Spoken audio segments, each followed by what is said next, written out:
वाहिगुरु जी का खालसा, वाहिगुरु जी की fateh. On Christmas Eve, 103 years ago, my grandfather waited in a dark and dank cell. He sailed by steamship across the Pacific Ocean from India to America, leaving behind colonial rule. But when he landed on American shores, immigration officials saw his dark skin, his tall turban worn as part of his Sikh faith, and saw him not as a brother, but as foreign, as suspect, threw him behind bars where he languished for months. Until a single man, a white man, a lawyer named Henry Marshall, filed a writ of habeas corpus that released him Christmas Eve, 1913. My grandfather, Kehar Singh, became a farmer, free to practice the heart of his Sikh faith, love and oneness. And so when his Japanese American neighbors were rounded up and taken to their own detention camps in the deserts of America, he went out to see them when no one else would. He looked after their farms until they returned home. He refused to stand down. That's right. In the aftermath of September 11, when hate violence exploded in these United States and a man that I called uncle was murdered, I tried to stand up. I became a lawyer like the man who freed my grandfather, and I joined a generation of activists fighting detentions and deportation, surveillance and special registration, hate crimes and racial profiling. And after 15 years, with every film, with every lawsuit, with every campaign, I thought we were making the nation safer for the next generation. And then my son was born.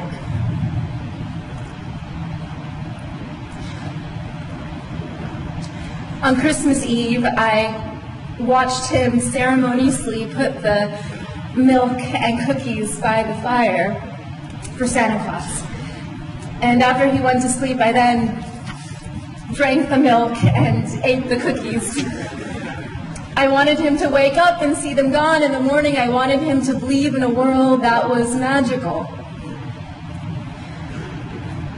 But I am leaving my son a world that is more dangerous than the one that I was given. Because we are raising a brown boy in America.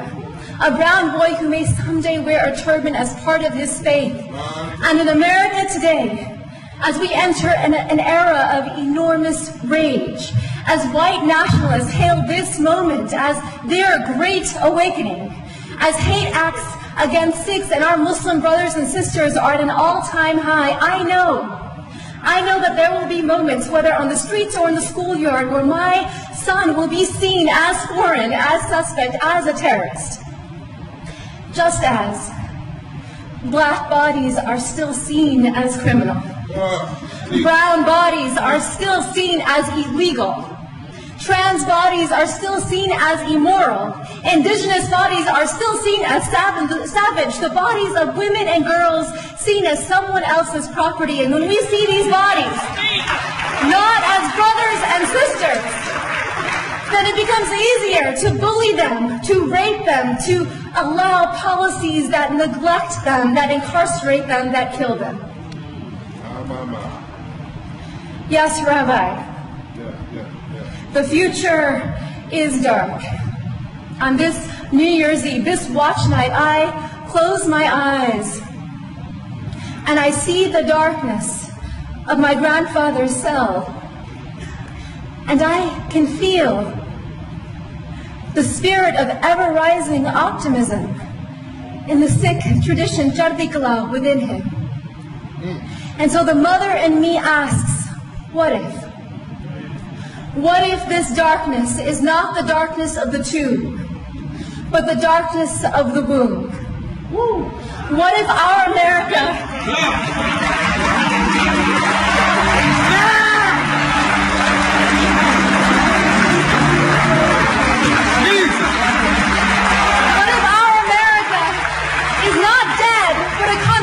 waiting to be born? What if the story of America is one long labor?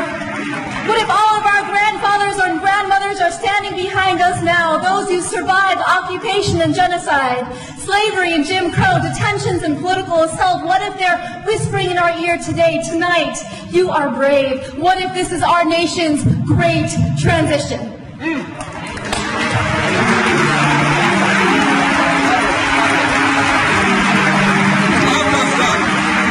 What does the midwife tell us to do?